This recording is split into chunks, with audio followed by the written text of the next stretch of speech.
उपचुनाव की नौबत आई है। श्री दारा सिंह चौहान जी समाजवादी पार्टी से इस्तीफा देके सत्ता के सुख के लिए भाजपा में चले गए। ओम प्रकाश राजभर जी हैं जो कहते थे योगी जी से कि हम भीख मंगवा देंगे। यही ओम प्रकाश राजभर हैं जो मोदी जी से कहते थे कि उनको समझ में आ जाएगा। और हमारे पास मौजूद हैं पूर्व ब्लॉक प्रमुख सुजीत सिंह।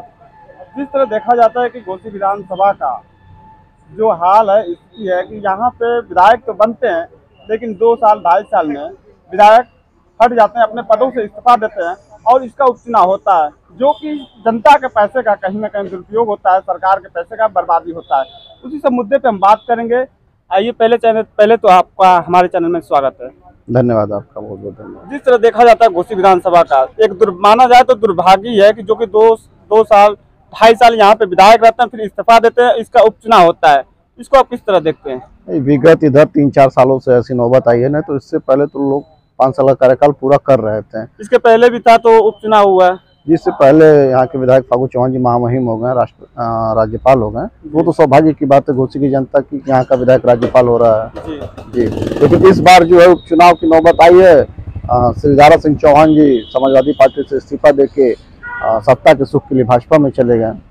तो कहीं ना कहीं अब क्या कहेंगे, जो लोग मलाई खाने आते हैं, सत्ता के लिए आते हैं, वो लोग विपक्ष की राजनीति नहीं कर पाते हैं, इस नाते वो लोग छोड़ के चले जाते हैं। कहीं ना कहीं इसमें सपा पार्टी का भी तो दोष है। ऐसे नेताओं को पार्टी की लेती क्यों है? चुनाव से पूर्व बहुत सारे लोग दल पार्टी छोड़ के आए जो समाजवादी पार्टी में निष्ठा जताते हुए आए, राष्ट्रीय अध्यक्ष जी पे निष्ठा जताते हुए आए।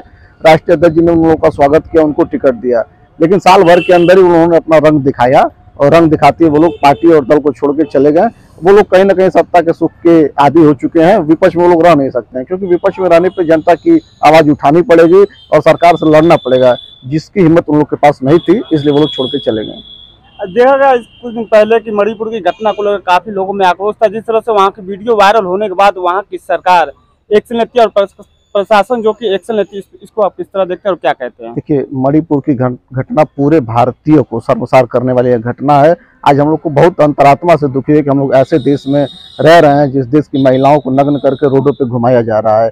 मणिपुर की घटना से सबक लेते हुए गृह मंत्री को तत्काल इस्तीफा दे देना चाहिए और वहाँ के मुख्यमंत्री को बर्खास्त कर देना चाहिए, क्योंकि उन्होंने ऐसी निंदनीय कृत्य को समर्थन दिया है और कहीं ना कहीं उन लोग की कमी है उसमें।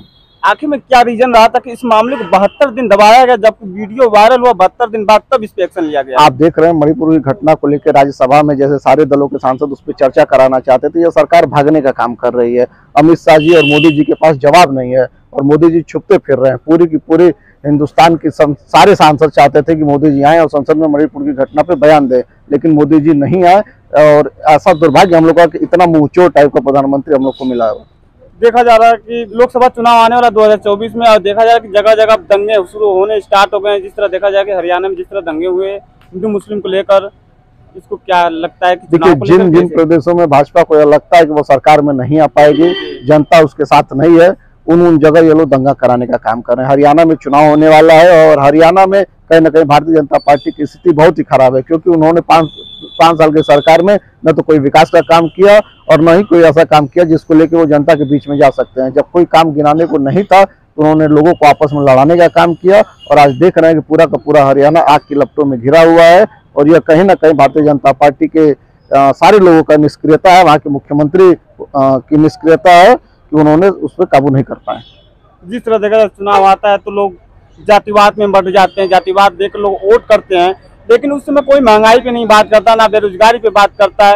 लेकिन इस समय देखा जाए महंगाई भी चरम सीमा पे, बेरोजगारी भी चरम सीमा पे है और जो शिक्षा है वो भी काफी महंगी होती चली जा रही है, लेकिन इस पे कोई बात नहीं कर रहा है। इसको लेकर इसके लिए विपक्ष, पूरे उत्तर प्रदेश में विपक्ष के लोग, खासकर समाजवादी पार्टी के लोगों ने आवाज उठाई है। प्रदेश में आज देखिए, अब टमाटर क्या रेट 200 रुपए किलो बिक रहा है। इतनी महंगाई कभी टमाटर तो ठेला पे है ही नहीं, इतनी महंगाई कभी भी देखने को नहीं मिली। आम जनमानस के थाली से सब्जियां गायब हो गई हैं, लोगों का जीना दुर्भर हो गया है। मध्यम वर्गीय परिवार आज घर चला नहीं पा रहा है, आय का कोई स्रोत नहीं है, कोई साधन नहीं है, कोई रोजगार नहीं है और प्रदेश में हर तरफ त्राहिमाम मचा हुआ है। भारतीय जनता पार्टी की ये 2 बार की सरकारों ने प्रदेश में विकास के कोई कार्य नहीं किए, नौजवानों को कोई रोजगार नहीं दिया, सड़क नहीं बनवाई और आप देख रहे हैं कि आम लोगों के घर में चाहे सिलेंडर हो, चाहे वो सब्जियां हो, चाहे कोई भी चीज हो, कोई बेसिक से बेसिक चीज, सबके दाम इस समय दुगुने हुए हैं। देखा जाए कि छात्र जो कॉलेज में दिखने चाहिए, स्कूल में दिखने चाहिए, वो रोड पे दिख रहे हैं। उनके दिमाग में इतनी गंदी मानसिकता भर दी गई कि आज वो हिंदू मुस्लिम करके रोड पे उतर रहे हैं। तो क्या लगता है ये छात्र कहाँ जा रहे हैं आज? तो छात्र क्या करें इस देश, खासकर उत्तर प्रदेश के छात्र इसका जिम्मेदार कौन है? पिछले 10 सालों से लोग बीएड बीटीसी करके पढ़े हुए हैं। आज तक पिछले 10 साल में कोई भी नौकरी नहीं निकली। कोई लड़का प्राइमरी में टीचर नहीं हुआ, कोई लड़का इंटर कॉलेज में टीचर नहीं हुआ। आप देख रहे हैं कि पुलिस की भर्तियां जब से भाजपा की सरकार आई है नहीं हुआ। तो लोगों को जब भर्ती नहीं होगा, जब रोजगार नहीं मिलेगा तो शिक्षा लेके करेंगे क्या? आज के डेट में सारे ऑलराउंड फर्स्ट क्लास लोगों की मार्कशीट घर में रख के ठेला लगाने का काम कर रहे हैं। इससे शर्मनाक उत्तर प्रदेश में कुछ हो ही नहीं सकता था। हमारे मुख्यमंत्री जब अखिलेश यादव जी थे तो एक दिन में 1,63,000 बेसिक शिक्षकों में नियुक्ति कर दी। प्रदेश की पुलिसों में लगभग 60,000 लोगों की नियुक्ति की। उन्होंने हर तरफ लेखपाल बनाया, सेक्रेटरी बनाया, कितने लोगों को रोजगार दिया, चारों तरफ खुशहाली थी। लेकिन जब से भारतीय जनता पार्टी आई है, हिंदुस्तान के सारे नौजवान है, सबके चेहरे पे मायूसी आपको दिखाई दे रही है, क्योंकि उनको जीवन यापन करने का साधन नहीं है।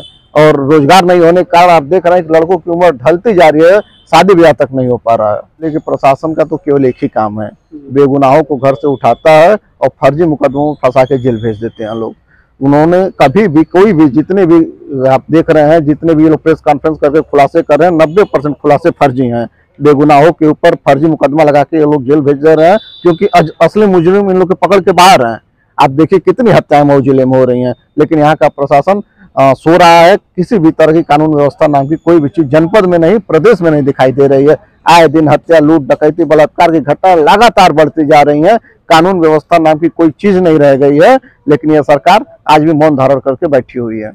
जिस तरह ओम प्रकाश राजभर सपा पार्टी में आए हुए थे और दारा सिंह चौहान आए हुए थे, अब वो दोनों लोग छोड़कर सपा बीजेपी में ज्वाइनिंग हो, क्या लगता है सपा के लिए कितना नुकसान या फायदा होगा? देखिए, ये लोग जिस मकसद से आए थे, ये लोग मंत्री बनने की नीयत से आए थे।